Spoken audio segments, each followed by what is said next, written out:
सबसे पहले बात करते हैं मध्य प्रदेश की 28 सीटों पर जो भनक के अनुसार अगर बात करें, जो बड़े एक्सपर्ट लोग ने आंकड़े रखे हैं सोशल मीडिया पर, जो यहां पर कमेंट मिलते हैं या फिर अन्य जो माध्यम है उनके आधार पर जो आंकड़े हैं, बीजेपी 15 माइनस सीटें यहां पर हो सकती हैं, मिनिमम 15, लेकिन माइनस सीटें यहां पर हो सकती हैं बीजेपी के लिए, क्योंकि सपा और यहां पर बीएसपी के उतरने से कहीं ना कहीं बीजेपी को भी नुकसान है, लेकिन कांग्रेस को सबसे ज्यादा नुकसान हो सकता है। आंकड़ों के हिसाब से कांग्रेस 13 प्लस सीटें यानी 13 से ज्यादा बढ़ सकती है, वो 25 तक भी पहुंच सकते हैं। ये आंकड़े यहां पर निकलकर सामने आ रहे हैं। लेकिन आरएसएस के सर्वे के बाद तो बीजेपी को बड़ा झटका है, क्योंकि आरएसएस ने साफ तौर पर कहा है ज्योतिरादित्य सिंधिया बीजेपी के साथ रहते हैं तो फिर बीजेपी को एक भी सीट उपचुनाव में मिलती नजर नहीं आ रही है, जो बड़े अंदरूनी सर्वे आरएसएस के बड़े एक्सपर्ट लोग ने रखे हैं। जबकि कांग्रेस को 27 में से 27 सीटें मिल सकती हैं इस उपचुनाव में, जो बड़े एक्सपर्ट लोग के आंकड़े हैं। बीजेपी को 13 सीट माइनस हो सकती हैं इस उपचुनाव में, अन्य के खाते में भी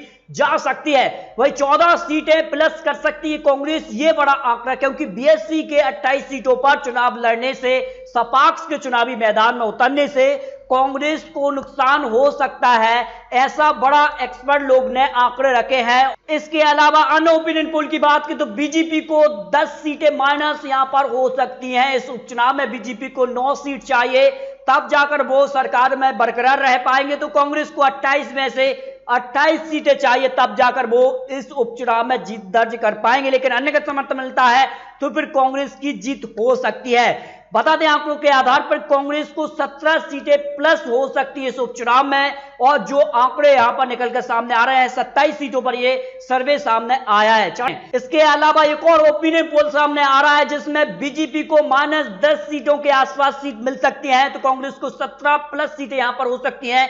यानी कि कांग्रेस का इस ओपिनियन पोल में भी जो है पलड़ा भारी है। लेकिन आने वाले समय में क्या कुछ होने वाला है इसकी भी जानकारी आपको पल पल मिलने वाली है। लेकिन सट्टा बाजार के क्या है आंकड़े? सट्टा बाजार के अनुसार कांग्रेस को 18 सीट मिलने के अनुमान है, तो बीजेपी को 8 सीट यहां पर मिलने का अनुमान है, तो 1 सीट यहां पर बीएसपी के खाते में जा सकती है इस उपचुनाव के लिए, जो बड़े एक्सपर्ट लोग ने आंकड़े रखे हैं। लेकिन कांग्रेस के अपने सर्वे में क्या है, कुछ आंकड़े उपचुनाव के लिए कांग्रेस ने जो सर्वे करा है, निक्सन और यहां पर कह सकते हैं एक्सेस जो इंडिया है उसने भी सर्वे दिया है, उसके आधार पर कांग्रेस को 27 में 22 सीटों पर जीत मिलती नजर आ रही है, जबकि 2 सीटों पर कड़ी टक्कर है और 3 सीटों पर यहां पर बीजेपी की जीत दिखाई गई है। एक्सेस इंडिया का क्या है यहां पर सर्वे, 24 में से 21 सीट पर कांग्रेस की जीत का दावा है, जबकि 3 सीटों पर अभी सर्वे इस पर बाकी है। 3 सीटों पर भी यहां पर सर्वे जारी है, बहुत जल्द आपको इस सीटों पर भी सर्वे देने वाले हैं। लेकिन एक और यहां पर सर्वे है जो कि यहां पर कह सकते हैं ट्विटर माध्यम से सर्वे जो कांग्रेस ने कराया था 11 सितंबर के आसपास